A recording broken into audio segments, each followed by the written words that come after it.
torcida, sejam bem-vindos aí a mais um vídeo do canal Careca Vascaíno. Bom, galera, vamos falar sobre a movimentação que aconteceu ontem no processo dos Templários. O seu Eloy enviou esse documento para nós, as contrarrazões do agravo de instrumento. Na verdade, ele enviou 3 documentos, enviou também as contrarrazões do agravo interno e a réplica dele. Eu vou me atentar só nas contrarrazões do agravo de instrumento no que diz respeito da Eleja Online. Os outros 3 documentos, ele na íntegra, o Bucros Maltino, junto com o Diego, vão fazer uma live às 9 horas da noite e vão explicar detalhadamente tudo que está nesse documento referente às últimas movimentações do processo, tá bom? Então, as contrarrazões aí dos Templários, representado pelo seu Eloy, tá sempre aqui com a gente. Seu Eloy, muito obrigado mais uma vez pela documentação que o senhor enviou. E eu vou me atentar, galera, mais à parte da Eleja Online, tá? Eu vou colocar o documento na tela para a gente dar uma olhada juntos. Então, são as contrarrazões ao recurso, de modo que o mesmo não seja conhecido ou subsidiariamente improvido consoante as razões em anexo. Então, o Jorge Salgado, como todos nós sabemos, ele pediu que a relatoria desse processo fosse entregue na mão do custódio de Barros Tostes, saindo da mão do Camilo Rulieri. Como eu falei, são 23 páginas, galera, e eu vou me atentar mais à parte que fala sobre a Eleja Online. Fatos supervenientes ao ver acórdão, documento idôneo respaldado por fatos públicos. Vou me atentar, galera, mais à parte 53. Aquele já faz um apanhado sobre a eleição, sobre o sistema de recolhimento de votos, que o Clube de Regatas Vasco da Gama falou que é de forma idônea, com respaldo. Bom, enfim, vamos ler a parte 53, que é a parte que eu quero ler aqui com vocês. Como eu disse, tudo isso vai ser abordado lá no Bucros Maltino junto com o Diego. Mas vamos lá. 53. Não fosse isso suficiente, logo a seguir da R-decisão agravada, descobriu-se, a partir da mentira deslavada do Clube de Regatas Vasco da Gama, nos agravos de instrumento número tal e tal, que a inaudita eleição online do dia 14/11 não foi auditada por empresa independente contratada pelo clube, mas sim por uma empresa, The Perfect Link, contratada por uma das chapas, conforme revela o laudo anexo, juntada pelo próprio Clube de Regatas Vasco da Gama. Aqui tem o documento 3, laudo da auditoria, nas folhas 307 e 311. Vejamos. O clube vai permanecer cumprindo as decisões judiciais. Hoje teve uma convocação do Mussa para uma eleição exclusivamente online no sábado. Nós vamos cumprir, desde que seja cumprido as normas do estatuto. O clube não aceita a Eleja Online. Entendemos que há um conflito de interesses. Não foi o clube que pagou. Isso por si só já tira a isenção. Não é possível realizar um processo eleitoral em que uma das chapas paga a empresa que organiza o pleito. O clube está pronto para cumprir a lei, desde que dentro da legalidade, explicou Campelo durante entrevista coletiva no fim da manhã desta terça-feira em São Januário. Bom, isso aqui é antes da eleição. Todos nós já conhecemos isso porque acompanhamos. Aí tem um laudo de auditoria final, elaborado em 15 de novembro de 2020, para a Chapa 1, mais Vasco, sobre as eleições de 2020 do Clube de Regatas Vasco da Gama. Então, foi a Chapa mais Vasco que pediu esse laudo, que contratou, que pagou essa auditoria. Em virtude da contratação da Perfect Link, empresa de auditoria independente especializada em auditoria de processos eleitorais, pela Chapa 1 mais Vasco, não foi o Vasco, né? Foi a Chapa, para a auditoria do processo eleitoral 2020 do Clube de Regatas Vasco da Gama. Vimos emitir o presente laudo de auditoria, que apresenta as conclusões de trabalho de auditoria da totalidade do pleito que ocorreu no dia 14/11 de 2020. Ou seja, hoje sabe-se que o processo eleitoral do Clube de Regatas Vasco da Gama, com 5 chapas interessadas, foi realizado de forma paralela aos órgãos e poderes do Clube de Regatas Vasco da Gama, por uma empresa privada não contratada e ou homologada pela agremiação, mas pelo particular Fauis Xerene Jassos, ou alguma das chapas. Fauis Xerene Jassos é o Munhá, tá? Que nos termos do documento juntado pelos agravos não garantiu a imunidade à fraude, sendo certo que a suposta auditoria ficou a cargo da chapa vencedora, entre aspas, daquele embuste particular. Não tratou-se, portanto, de processo eleitoral oficial do Clube de Regatas Vasco da Gama, mas de um procedimento paralelo organizado, contratado e executado por particulares diretamente interessados, de modo que não houve a imprescindível imparcialidade, paridade de armas e muito menos lisura, rigidez e segurança. Note-se, ademais, que um dos argumentos do clube para se insurgir contra a declaração prestada por empresa idônea foi o fato de que essa estaria a interesse do contratante, no caso, o candidato Luiz Roberto Levenciano. Então, eles não aceitaram a declaração de uma prestadora porque eles disseram que foi o Leven que era interessado e contratante. Mas eles mesmos fizeram isso, empregando ao mesmo peso e mesma medida para que não haja dois pesos e duas medidas. Tem-se então que, à luz da convicção do próprio agravante, a auditoria contratada e paga pela chapa Mais Vasco é igualmente especulativa e principalmente casuística. Quer-se com isso dizer que o próprio raciocínio do agravante deles mesmos nos leva à conclusão de que inexiste, no caso concreto, documento comprobatório de que o sistema era imune à fraude, de modo que, frente à declaração de empresa técnica e idônea, somada à confissão da própria Legion Online na eleição do Curitiba Futebol Clube e matérias jornalísticas depois do julgamento do dia 17/12/2020, apontando as falhas e vulnerabilidades do sistema, impossível prover-se este agravo. Até porque há notícias do dia 14/11 não levadas em conta no julgamento anterior de que o sistema de votação foi invadido por hackers, confirmando isso por si só a vulnerabilidade alegada. Soma-se isso tudo à ocorrência de fato superveniente à decisão que corrobora e evidencia ainda mais os indícios de vulnerabilidade do sistema. Trata-se do posicionamento público do advogado da empresa Legion Online, no sentido de indicar que a empresa não teria guardado os documentos ou não estaria disposta a fornecê-los, o que denota escamoteamento para impedir futura perícia na ação originária.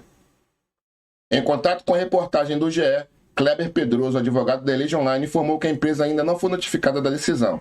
Assim que formos intimados, irei averiguar com a equipe de TI se ainda possuímos os documentos relacionados à eleição, pois a Lei de Proteção de Dados limita o armazenamento prolongado e desnecessário de dados e informações pessoais dos nossos clientes, completou ele. Aí tem a fonte, né?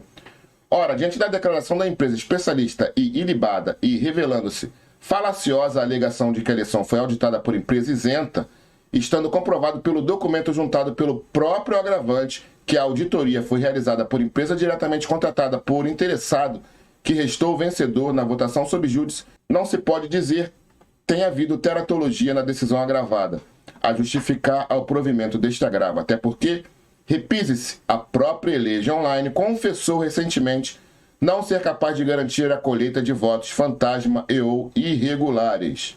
A empresa Legion Online, contratada pelo Curitiba para operar as eleições virtuais no clube na próxima terça-feira, 15, não pode garantir que votos fantasmas não serão contabilizados no pleito.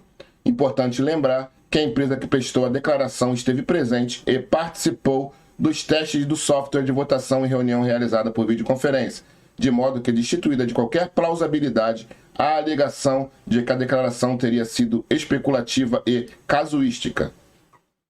Na mesma direção de que o sistema não é imune à fraude, surgiu também denúncia feita por um associado, agora vai ficar legal, que participou da votação do dia 14/11 no canal disponível na internet chamado de Na Torcida Vascaíno, pedindo-se desde já escusas à licença por termo transcrito ipsi literis. Aí abre aspas. Eu fiz uma coisa para testar a eleição. A segunda eleição. Eu sou uma prova que foi uma sacanagem, porque eu botei dados errados meu na confirmação, ok? Lá naquele cadastro e habilitou para que eu votasse no dia. E eu mandei uma foto minha, que tinha que mandar a foto com a identidade. Mandei a foto da identidade do meu filho, cara. Tu acredita nisso? E passou. E chegou para mim no e-mail para eu poder votar. Então, assim, eu sou uma prova viva de que, na verdade, foi fajuto. A eleição foi fajuta. É uma coisa que não foi uma coisa real. Aqui tem o Twitter, né? Como bem apontou o manifesto público de um associado do Clube de Regatas Vasco da Gama. O Vasco não é um clubinho de amigos do boteco da esquina. O Vasco é um clube centenário com milhões de torcedores, com uma receita anual superior a 200 milhões. A gestão de qualquer evento relacionado ao Vasco da Gama deve ser realizada de forma séria, segura e profissional. Uma eleição online deve ser precedida de procedimentos e processos transparentes que estabeleçam um mínimo de segurança nas informações oriundas do usuário, eleitor, para o servidor computador, que armazena e trata as informações. Isso é só uma etapa do processo, e não me venham dizer que a logomarca ICP Brasil, estampada no site de uma empresa, dá credibilidade ao processo. É até infantil acreditarem nisso. Se necessário, posteriormente, poderei explicar tecnicamente. É um assunto grave. Um certificado digital de servidor custa aproximadamente R$200 e não tem a função de garantir a segurança de um sistema e ativos tecnológicos, sendo o assunto mais complexo. A lista de eleitores do Vasco, contendo os dados pessoais destes, nome, telefone, e-mail, etc., é quase que pública. Acredito que todas as chapas participantes do pleito possuem essa informação. E para se arquitetar uma fraude com esses dados em mãos, é diversão garantida para os interessados com pouco conhecimento técnico e de forma simplória. Uma delas é o envio de malware, software malicioso, que passa a controlar os acessos daquele computador pessoal ou roteador da causa do eleitor, inclusive podendo ser acionado somente nos acessos a sites específicos, como de uma eleição, alterando as informações do voto ainda no computador do eleitor, seguindo para o processo do voto já alterado pelo malware, ou seja, o eleitor vota no candidato A e o voto segue deste o computador do eleitor, mesmo que criptografado, para se somar aos votos do candidato B. Outra forma de fraudar eleições é o envio de spam para e-mails específicos com um link para outro site, um site fake e não oficial da eleição. Nesse caso, o eleitor vai entender que já exerceu o seu direito, mas na verdade o seu voto foi para um ambiente fake, criado para capturar as informações do eleitor. Posteriormente, o voto é postado pelo fraudador no site oficial da eleição. Isso sem falar em outras inumeráveis formas de se fraudar uma eleição neste fragilíssimo modelo. Esses são apenas pequenos e simples exemplos de fragilidade de uma eleição que, lamentavelmente, algumas chapas estão pretendendo levar a cabo. Isso tudo a preços módicos, contratados via internet e com operação simples, sem necessidade de expert em tecnologia. Quem usa o Word, sabe ler e escrever, consegue com facilidade realizar uma fraude neste nível. Se os fraudadores fazem isso com sucesso nos maiores bancos do mundo, imagine no nosso frágil processo eleitoral vascaíno. Vejam, senhores e senhoras, esse caso real. Na lista de eleitores aptos da AGE, Assembleia Geral Extraordinária, realizada em 31 de agosto corrente, que proporcionou aos sócios via internet escolherem o direito ou não de eleger diretamente os presidentes dos poderes do Vasco da Gama, meu nome estava escrito errado. Nome correto, João Eduardo Nério de Oliveira. E na lista de eleitores aptos, Eduardo João Nério de Oliveira. Neste caso, percebe-se claramente que não foi um sistema que inverteu o meu nome composto. Essa inversão foi manual. Além disso, a data de nascimento e da matrícula do Vasco estavam totalmente errados. Talvez por isso, apesar das inúmeras tentativas, eu não tenha conseguido votar nesse pleito organizado pela AGE. Essa questão pode ter ocorrido também com outros associados. Não pude votar por esse motivo ou outro que desconheço, já que o número de matrícula estava correto na lista divulgada para a AGE. Meu Deus. Será que nesse caso alguém pode ter votado por mim? Fica a dúvida. Isso é uma comprovação clara e inequívoca que a lista de eleitores não é confiável para se utilizar uma credencial de acesso a um sistema de votação, um e-mail, um telefone ou um CPF. Por exemplo, o meu caso é um. Será que não existem outros diversos? O banco de dados de sócios do Vasco da Gama não é confiável. Disponível entre a matéria. Destaque-se que o referido associado ainda fez um vídeo demonstrando tamanha fragilidade do sistema que mortos poderiam votar na eleição, o que, aliás, corrobora a denúncia da AGE realizada sob o mesmo sistema de elege online, quando se teve a demonstração que, apesar de notoriamente falecido, o senhor Eurico Miranda teria sido habilitado como votante, como se pode observar nos links. Aí aqui tem o Twitter do Euriquinho. Para a comodidade do exame, confira-se. Acabo de enviar comunicação aos poderes do clube, contendo informações a respeito da fragilidade do sistema para a AGE marcada. Consegui cadastrar o meu falecido pai para votar e também fazer o meu cadastro. Os testes feitos serviram apenas para comprovar a insegurança do sistema. Twitter de 22 de agosto, às 15h14, do Euriquinho. Mais um aqui, ó. Reafirmo que sou a favor das eleições diretas, mas que elas sejam alcançadas seguindo o rito estatutário e com segurança para os sócios votantes, sem os arroubos de um grupo desesperado pelo poder. Querem transparência sem serem transparência. Aqui está a confirmação de cadastro, né? Tem as fotos aqui. Além disso, em meio a todo esse cenário, temos também confissão de insegurança por parte da Elege Online. O Vasco da Gama realizou uma eleição para presidente do time esse mês, e segundo a Tecnoblog revelou com exclusividade o site da Elege Online usado para o cadastro expôs dados dos usuários torcedores. A empresa respondeu admitindo a brecha de segurança, mas alega que isso foi um problema porque os dados não foi um problema porque os dados estavam em domínio público. A empresa admitiu a brecha de segurança, mas minimiza o problema, dizendo que as informações expostas já haviam sido publicadas pelo Vasco em outubro. Sendo assim, não havia qualquer obrigação de nossa parte de manter esses dados em sigilo. Nossa Senhora! Nessa posição oficial é de repúdio ao conteúdo apresentado na demonstração torpe de caráter manipulativo. Era possível perceber falhas de segurança